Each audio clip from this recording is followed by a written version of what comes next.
if saying no isn't selfish, but sacred?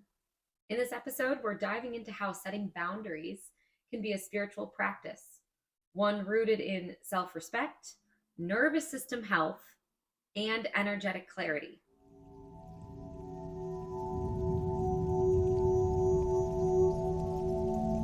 Welcome, I'm Elise. And I'm Jess, and this is Spiritual Alchemy, the podcast where we explore the intersection of science and spirituality and how it shapes our everyday lives.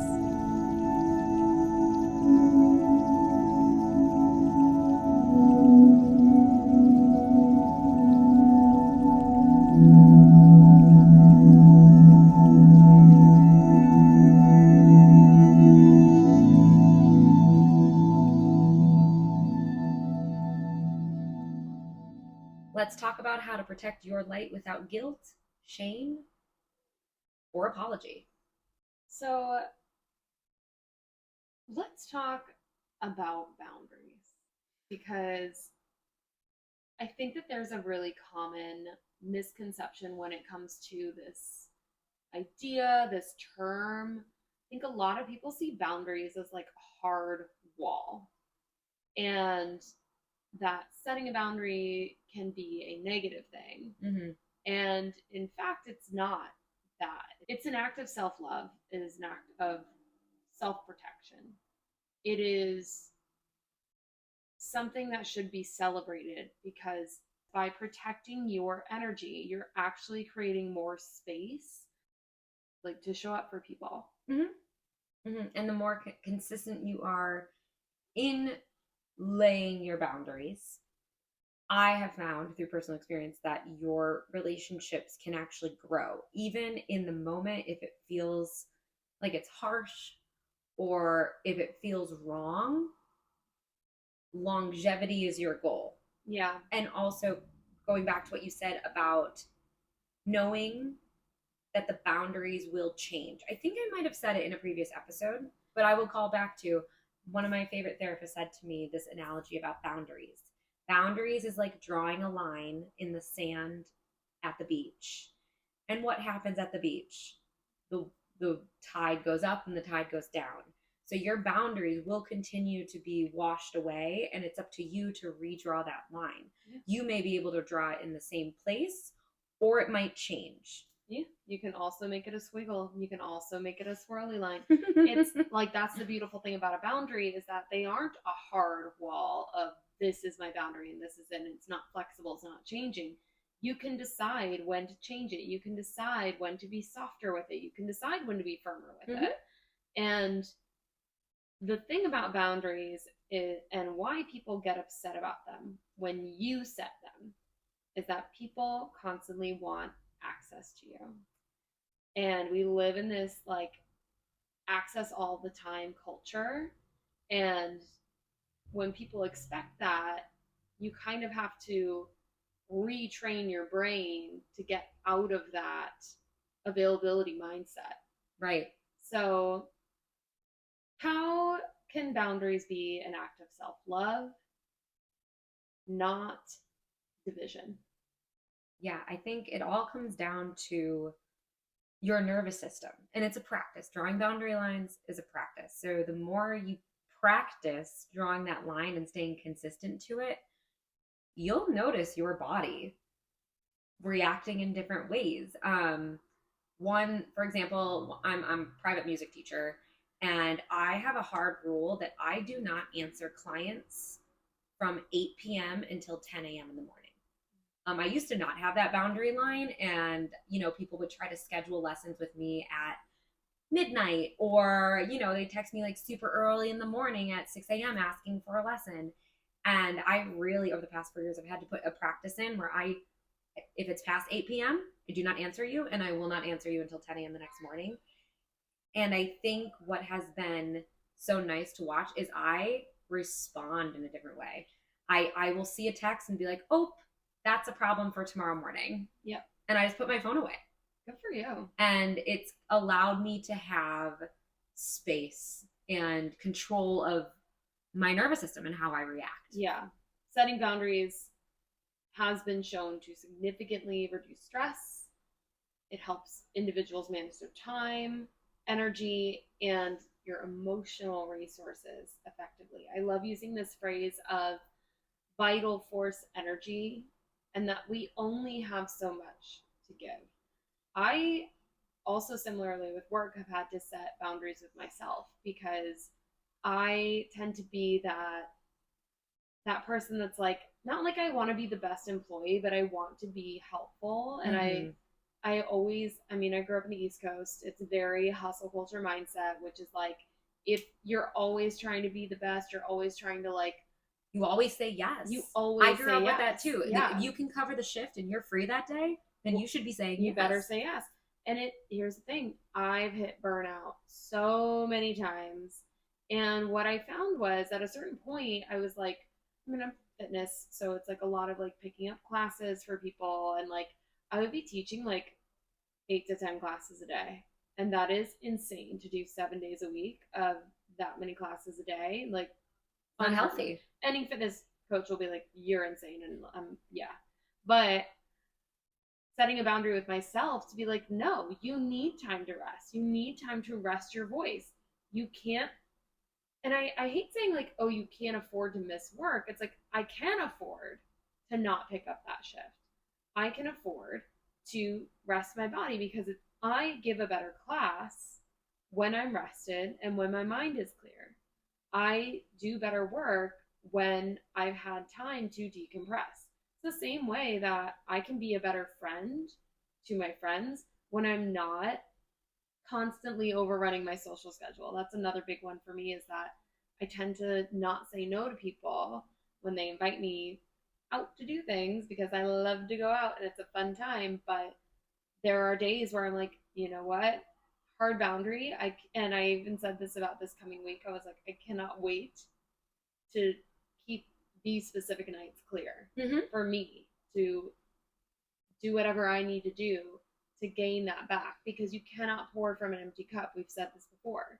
You have to constantly fill it. Differentiating the what is for me and what is not for me. Exactly. You know, the money at the in the moment might feel good for you, or the seeing your friends that you haven't seen in a while might feel good for you, but not for me. Your cup's empty. Yeah. You gotta go fill your cup. Exactly. So by establishing these clear limits, individuals can avoid overcommitting, reduce feelings of being overwhelmed, and foster healthier relationships, which all contribute to less stress. Which is the goal, I think. Yeah. And it's essentially giving, when we say calm your nervous system, because that's a very blanket statement. So dive into, what does that mean? It's giving yourself permission to feel safe. So our sympathetic nervous system is your fight or flight. We're both kind of in careers where we are performing. We've talked about this. And I think a lot of people in this culture, you're performing all the time. You're performing for your boss so that you get that promotion, or you're performing for that freelance gig in hopes that they keep you on, or, you know, or for that gig that you hope they ask you the next time. Your sympathetic nervous system is your fight or flight. Your parasympathetic nervous system is your rest and digest. So you can go to work and be in your sympathetic state, but then when you turn off, you need to allow your time to get into a parasympathetic state where you are digesting, you are resting, you are letting everything kind of melt off you. That's how you fill your cup. Yeah. It's this hustle culture that we live in that's so, I wouldn't say unique to the US, but it's so prominent here. And you go anywhere, almost anywhere else in the world, they think we're crazy. And honestly, like, I'm like, yeah, we are. We really are, because what could life be just so much more enjoyable? And really, like, slowing down, knowing that the finish line is going to be there. Like, I hate that phrase that's like, slow and steady wins the race, but it's like, again, vital force energy. You only have so much before you empty your tank. Your car will run better if you take it in for maintenance. Take it in for maintenance. You take care of it. Like, your body is your vessel. You have to take care of it. You have to do practices that help fill your cups, which brings us to Spiritual rituals. for grounding, for setting boundaries, visualizing. So, creating that mental image of a protective shield or bubble around you, protecting your energy, deflecting negative energy, smudging, meditation, affirmations, energy clearing, or even just regular cleansing rituals. Like I always say, like when I feel like I'm off, I clean my house, and then I say I cleaned my house both energetically and spiritually, because it's like I'm getting rid of all the stuff that's just stale, stagnant, holding me back. Clutter, mental clutter too. Mm-hmm. Cleaning, maybe journaling, cleaning out the mental clutter. Yeah, just getting it all out. Yeah. So, why do people feel guilty about saying no? Where does that come from? I mean, I know for myself that it's my people pleasing tendencies. And it's this just innate desire to want to help everybody if I can. Yeah. Which then bleeds into every facet of life, back to the work and whatnot. But I've really learned to figure out at what cost to say yes to everything. And, you know, it's been a beautiful journey to realize the more I say no, the more kind of stable and in the center I feel.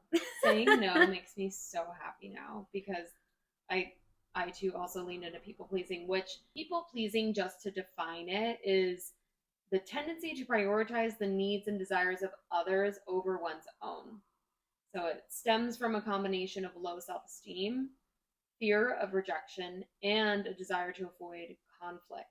So you might bend your boundaries or do something that doesn't always make you feel comfortable or make you feel good to do at the cost of making somebody else feel better over yourself. We've talked about this in previous episodes. Perhaps this is something that you pick up in childhood. Oh, for sure. This is particularly linked to childhood trauma. Yeah, either what was demanded of you as a child, or what was, what's the word, modeled for you as a child. I think also too, and I go back to something we just talked about recently, where we talk about like our generation. And again, this is generalizing, this is not specific. Maybe you grew up in a very healthy familial environment, but we are a generation of individuals who were raised by absent fathers and mothers who emotionally regulated by forcing their children to constantly be emotionally available for them because they're not getting anything from their partners. Then these children become codependent. They're not given a choice of how to set boundaries. They're not taught how to say no. They're only taught, you have to be available for me. I brought you into this world. It sucks. It sucks to hear it. And, you know, but it's real. And there is a term for it. We know fight or flight, freeze, fawning. Fawning is the nervous system survival strategy where we appease others to avoid conflict or abandonment, otherwise known as people pleasing. And this is a quote from Pete Walker, the author of Complex PTSD from Surviving to Thriving. He says, fawning is the fourth trauma response and often goes unrecognized. It manifests as chronic people pleasing and self-abandonment. Yeah. So it's literally like proven by science. You're literally trying to make yourself as small as possible. And it's so interesting to see how different people respond to their traumas, because I feel like you have it's like two ways you can go. You can either be the kind of person who takes their trauma and says, I wasn't seen, now I demand to be seen, and they take up space, and their energy, their emotions are all over the place. Loud. And they project a lot. They're loud. They need to be center of attention. Then you have the other side, the flip side of the coin, which is, I need to make myself as small as possible so that I'm not in the way, so that I'm not a burden. I can't my emotions and my boundaries are too much to put on other people, so I choose to keep that to myself, and I will do whatever I can. And would that perhaps then manifest into our what we would call anxious attachers or avoidant attachers? I would say anxious attachers are maybe the ones that are loud, that want to get to the center. I would actually say the flip. You say it was opposite? Yeah, Okay. I would say that the anxious attachment would definitely be like, because think of it, you make yourself so small when somebody gives you love. You can't reciprocate. Yeah. I can do that. Yeah. Not that you can't reciprocate, it's just that you cling on to it so much because you've been, I would say this, depending on the trauma, depending on the conditioning, if you're someone who's taking up a lot of space, it's hard for you to love somebody else because you haven't poured this back into your own cup. Where the anxious has been so internal, and the quiet and the small has been so internal, so that it's like, oh, finally someone's giving me attention. Now I'm scared to lose that. Versus, like, I think, again, I love to say, like, guilty people are loud, but I think people who are scared are loud too. Fear is loud. And it's like, the louder I am, the more I feel seen, heard, and safe. But I find that those avoidants tend to look for conflict, tend to look for reasons to self-sabotage and push people away. And sometimes when your energy is all over the place, that's loud. It's loud. That makes sense. That's just my 2 cents. One of my favorite writers, Young Pueblo, says service does not mean sacrificing yourself. You are not the offering. I love this. This really talks about this always on, or like always available culture that we were talking about earlier, where this is mostly spread because of technology advancements, but also because of the increase in technology. Well, let's go back to like 1950s. Oh, good Lord. A simpler time where there are not a lot of computers. Were there any computers in the 1950s? Like NASA. Like, yeah, so like NASA had the computers. Like 2. So let's take it back there. Let's say you're just a blue collar worker, day to day. You wake up, you have breakfast with your family, you go to work, you work at the hardware store all day. I don't know why I'm like picturing us in a small town in like the middle of Oregon, but you walk into the town, you work at the hardware store all day, you sell a little this, you sell a little that, and then you go home at 5. Maybe you have a break for lunch. You go home at 5, you have dinner with your family. How many people are you actually seeing that day? How many people are you actually seeing that day? If somebody needs to get a hold of you, they can call you on the phone, but they might have to call an operator. They might have to call an operator, and it's going to cost them a pretty penny. And if you're traveling, you can't get a hold of them. There's no cell phones when you're driving. No cell phones when you're driving. Most people wrote letters to communicate the written word. You're not texting people. You're not constantly connected. And as much as I'm like, there are a lot of problems with the 50s, and I'm not saying that we need to go back to that time, but how beautiful would it be if we could go back to a time where we are not as reliant on technology as we are, and more of like, what if we could break away from it more? Like, what if we could step back and say, you know what, I don't need to be on my phone tonight. What if we could say, you're not going to be able to reach me from 8 p.m. to 10 a.m. It's a good practice. I mean, my dad always reminds us, like, it's infuriating too sometimes when he does this. He always talks about 1985, where when you made plans, you had to set a time in a place, and you had to be there. Yeah. There was no, I'm running 10 minutes late. No change of plans. Yeah. So sometimes my dad will set plans and will not respond to you. So if he's like, hey, we're going for a hike here. Yeah.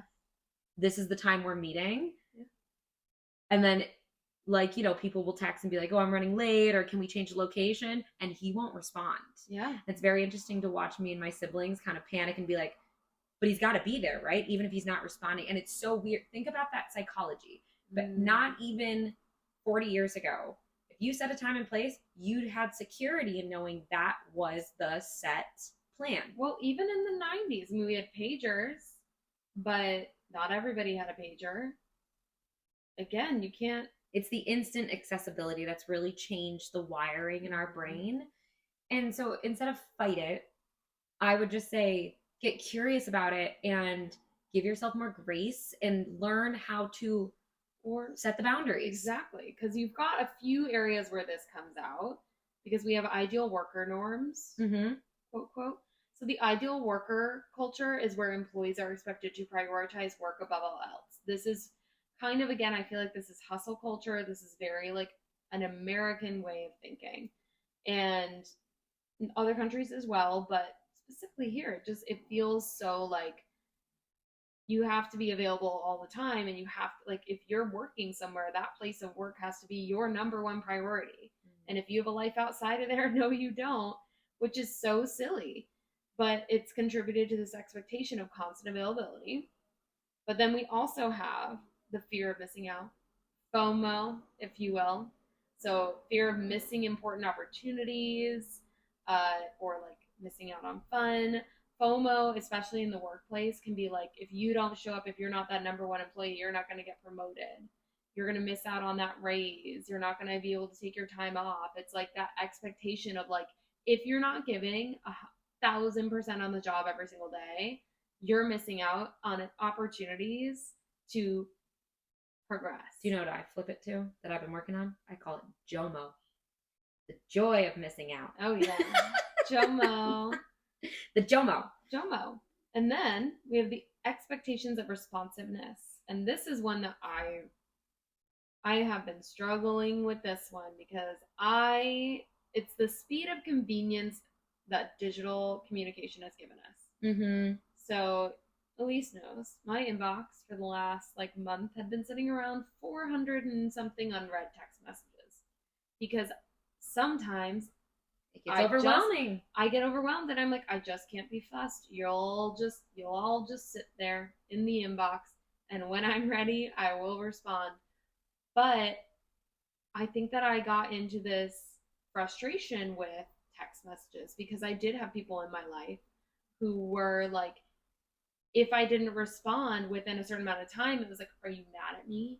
What's wrong? And I'm like, there is nothing wrong. And it was like this, I would say maybe relationships that I've had to set boundaries in and like learn to set boundaries in because I'm trying to balance like, hey, I want to be here and support you. And it's not that I don't want to respond to you. It's just that like again, a fitness coach, I am not on my phone when I'm coaching. No. And if I am, I'm looking at a timer. Yeah. And that's it. I'm not texting. I am not. And I'm sure your clients are very happy that you're not. Well, you'd be surprised. I go to so many classes where people, like coaches, are on their phones. And I'm like, that can't be me. But people don't understand that sometimes I teach for 3 hours in a row. So I'm unavailable for 3 hours. And then I don't like now I'm at a point where like I'm unavailable during those 3 hours before my class, the 3 hours after my class, the 3 hours during my class. I just like, I've had to like set boundaries with people where I'm like, hey, texting overwhelms me because and I used to have a job too where I was constantly getting texts all day to put out fires. Like it was like text of things like this broke. You had to be available all the time. Had to be available all the time. And I think that especially after previously not wanting to be available all the time, then having to be available all the time, now I'm in a state where I'm like, I'm available when I'm available. I've got space when I've got space. But now I've set this new expectation, which I think is very beneficial of like, don't expect to hear from me right away. And if you do, great. If I happen to see your text and I'm free, I'll text you back. But like, I mean, this is just me tangenting. I've gotten the comment that people know when I'm available, when I'm not, because when I'm on my phone, I will answer you instantly. And then if I'm in rehearsal or practicing or spiraling in some other project, You will not hear from me for hours. And what's so cool is because I've been an entrepreneur now for like 3.5, almost 4 years. I feel like it's just this expectation about me. And I had a girlfriend that I just saw recently, and she's like, I know you sent me a voice memo 2 weeks ago and I haven't listened to it. And she's like, but you're not upset because I know you. And I'm like, yeah, I don't care. I'm like, send you a voice memo 2 weeks ago. I was like, you get to it when you get to it, girl. I still love you. That's I think the beautiful thing of it too is like when you set a boundary like that, you also mirror it back to people. And so they feel comfortable with it too. And that is what a boundary should be. Mm-hmm. It is a two-way street of like, hey, here's an agreement of behavior. I don't expect you to respond to my text messages right away. Vice versa, I expect that you need to expect that I will not respond to your text message right away. Yeah. As long as we're on the same page. But you also don't need to constantly apologize to me because, no, we've set this boundary between the two of us. We've come to this agreement that nobody's mad. Mm-hmm. If I'm upset with you, I will bring it up. If I'm not upset with you, if I'm not responding, it just means you're not busy. Instantly the villain. Exactly. You're just living your life. Yeah. So guilt with this pressure of like pressure to respond, pressure to succeed, pressure to be ahead all the time, constantly in the know. Mm-hmm. What if we reframe that mindset? Guilt's not proof that you've done anything wrong. Sometimes it's just proof that you're doing something new. Ooh, I did write that. Yeah. I piggybacked and I said, when you limit access to you, you become the villain in the eyes of those who would suck your energy dry. So if somebody gets mad at you for setting a boundary, they might not be a good person to have and keep in your life. And just take mental note. Just take mental note.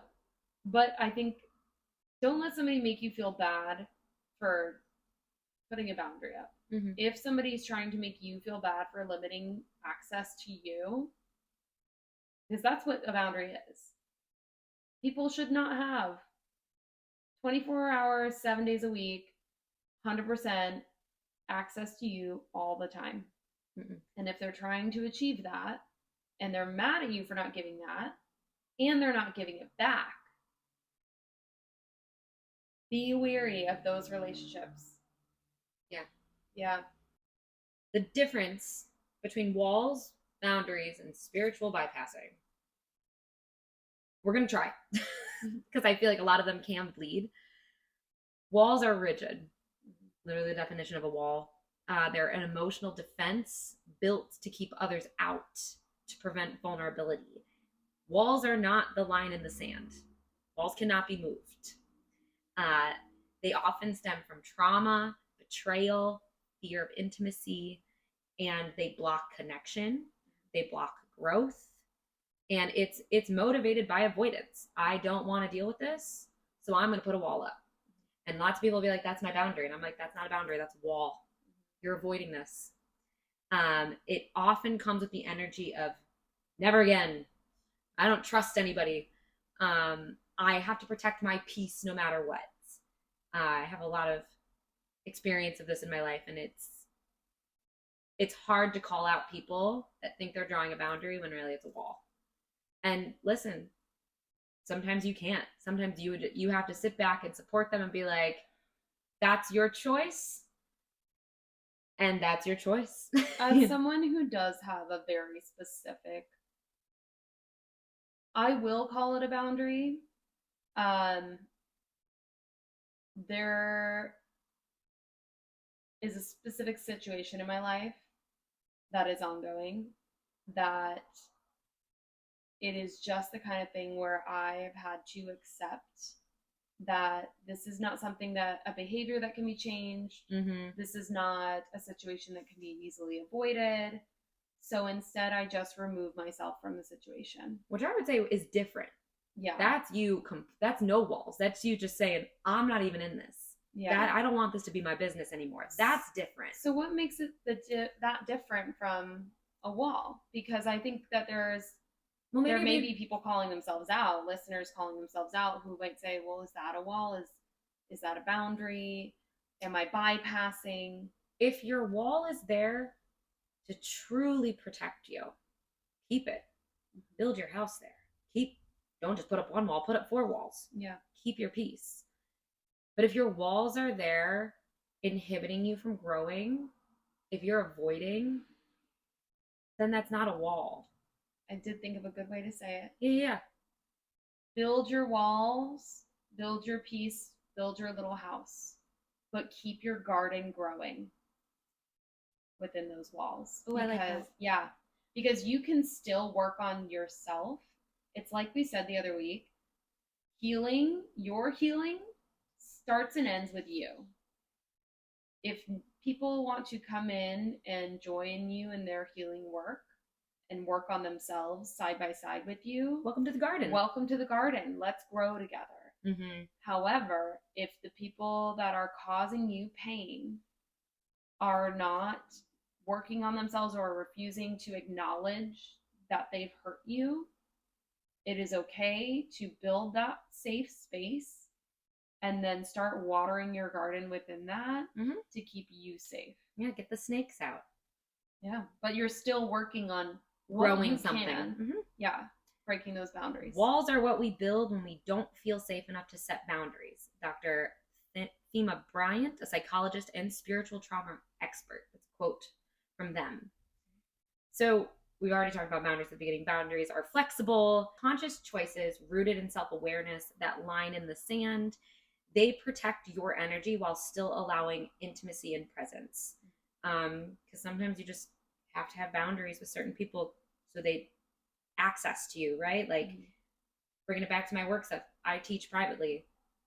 If you're listening to this, welcome, you found me. But like, if you come to me for a music lesson, I'm not like, hey, here's my podcast that I do on the side. You know, I have to set a boundary with what they're here for and what I'm soliciting them for, because, you know, it is what it is.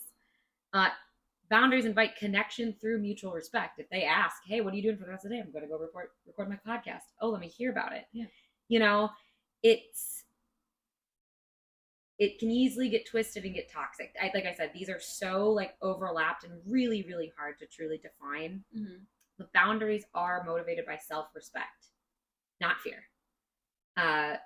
If you ask yourself, what am I available for?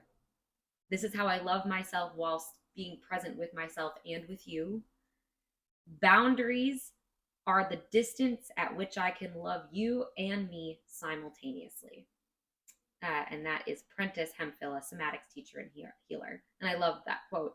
Boundaries are the distance at which I can love you and love myself. I love that phrase of like, I can love you at an arm's length.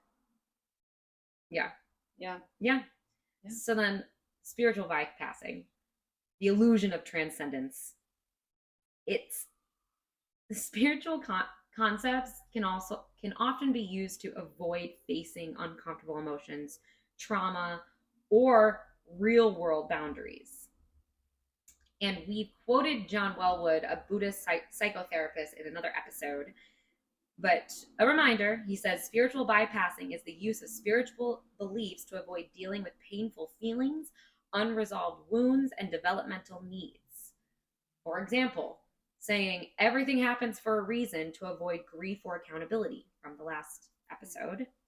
Using love and light to deny anger, sadness, or trauma. We also talked about this in our previous episode about grief and having to feel your grief.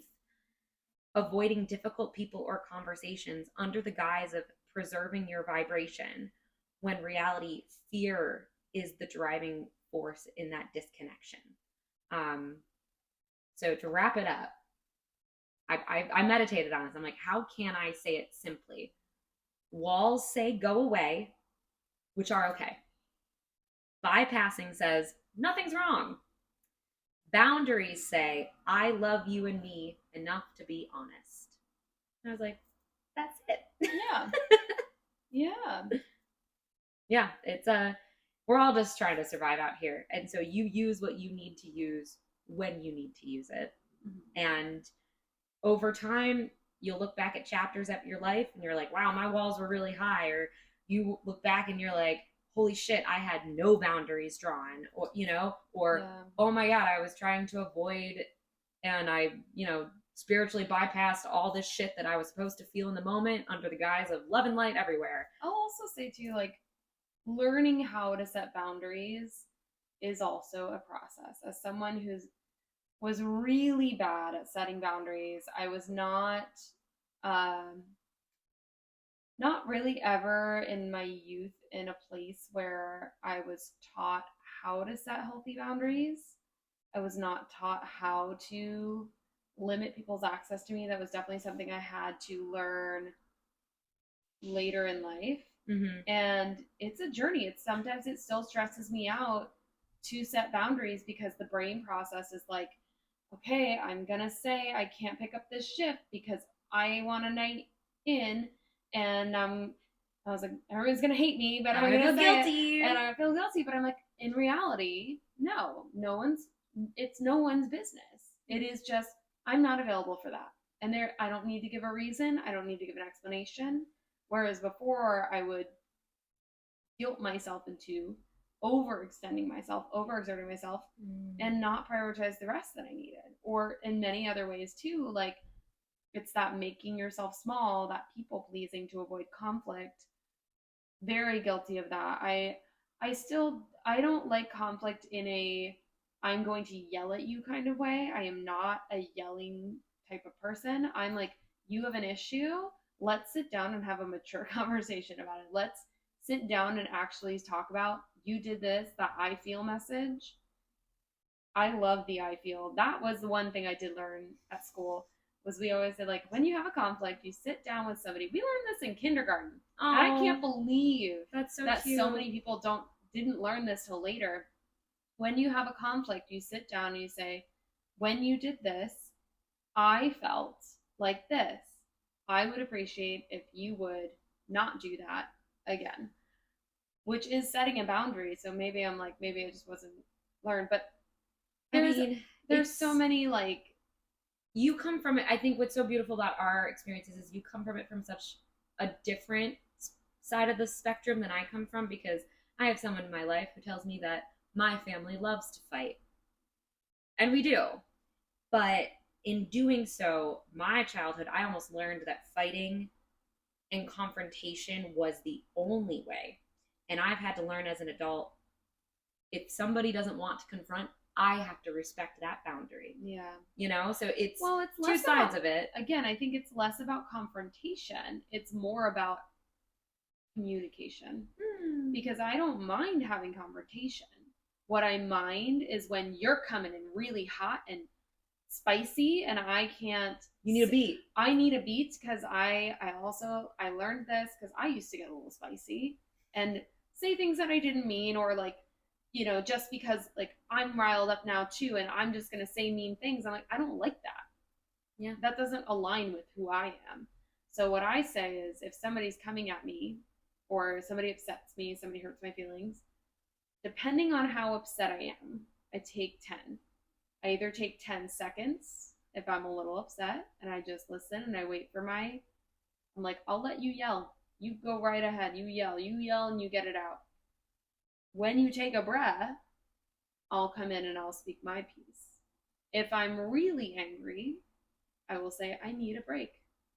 I need a pause, and I'll get up and I'll walk away and I'll take 10 minutes. I don't think we've ever talked about this because we don't have conflict, so I don't need to walk away from you. But if I need to, like, if I'm really, really upset with something, I will take time. I will take a day. I will take 10 days. I'll take a week. I'll take a month, because I need to process if I'm really upset, the longer I'll take, because the way my brain works, I try to look at it from all angles. I'm like, this person did something that made me feel like this. Why do I feel like this? Was it something they said? Was it something I said? Did I do something to hurt them? That's why they lashed out and said this thing. I like to get all my facts. Then I like to sit with those facts. And then just it's like, I think that is actual true conflict resolution. Is like, hey, I'm going to take some space. I need to sit with this. And then I sit with it. And when I feel ready and I feel like I'm not going to get spicy, I'm not going to come in hot, I'm not going to raise my voice at you. Mm-hmm. I will sit down and I'll say, hey, this happened and it made me feel upset. Yeah. I would love if that would never happen again. And here's how, like, if it does, I'm going to need to set a firmer boundary. Mm-hmm. So, anyway, moral of the story. 10-10. It's my mom 10, calls 10, it the 10. 10. That's why I'm so interested about hearing it. My mom calls it the 10-10-10 rule. Mm-hmm. You take 10 minutes. You think about what if you react how you feel after 10 minutes, how will it affect you in 10 months? Mm-hmm. Could it affect you in 10 years? And it's a big thing in the psychology world on how you make decisions, the 10-10-10 rule. Mm-hmm. Like, you have to think about it. How am I feeling in the moment? 10 months from now, 10 years. I've always had that in my brain.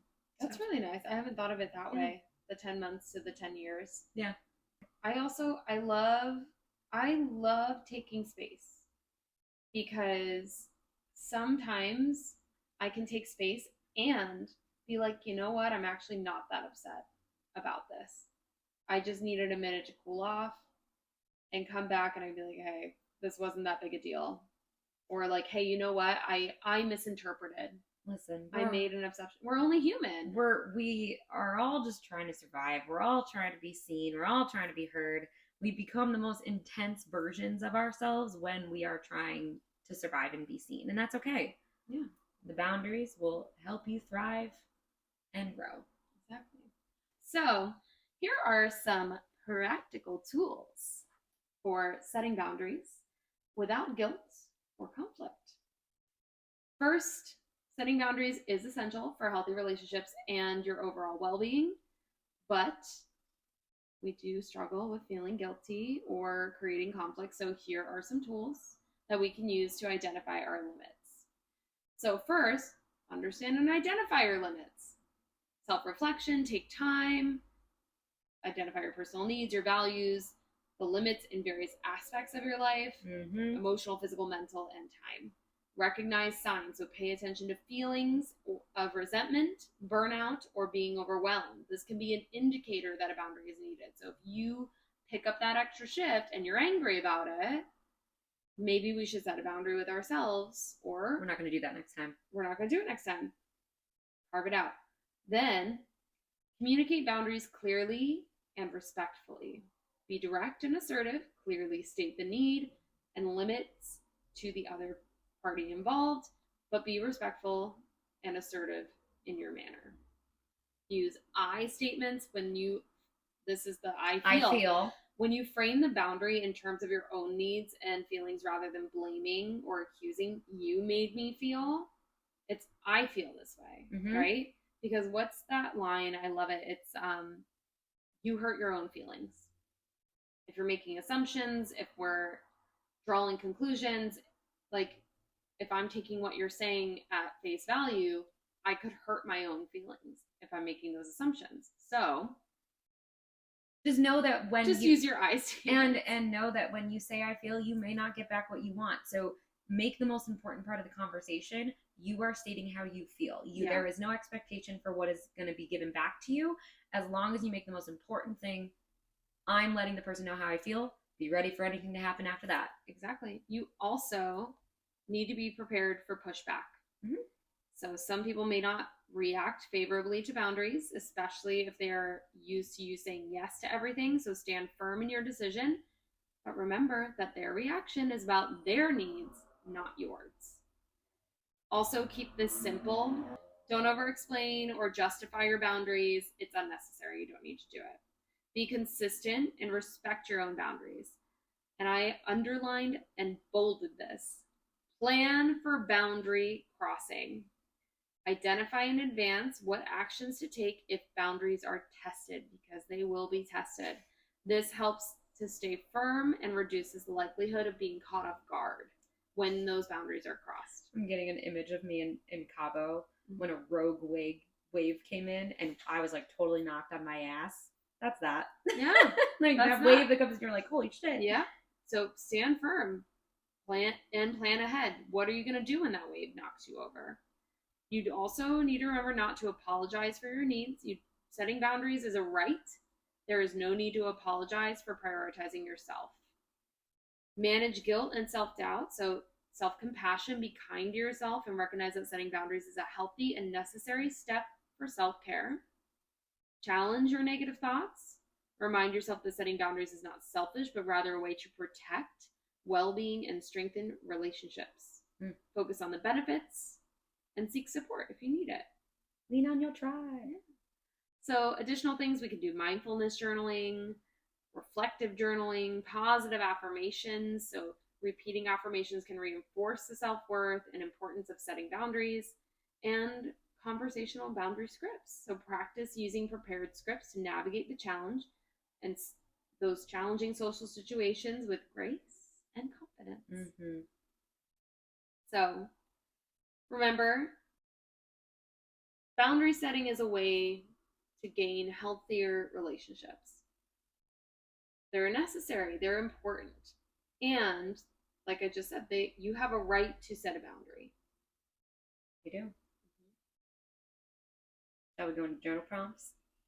Hit me with those journal prompts, man. Where in my life am I confusing self-protection with disconnection? What belief or fear comes up when I think about saying no? And then where did you learn that for the first time? How does my body feel when a boundary is honored? And vice versa when it's not? Set those boundaries. Catch us next week for more tools on spiritual cleansing after you set those boundaries. More tools that you can do to feel your energy clear out and protect it. Catch you next time. Bye.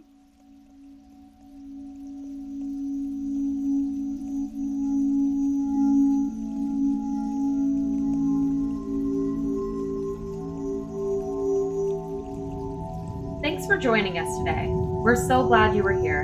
For more information on our episodes and to connect with us on social media, follow us at Spiritual Alchemy Podcast on Instagram, Facebook, and TikTok. Stay golden!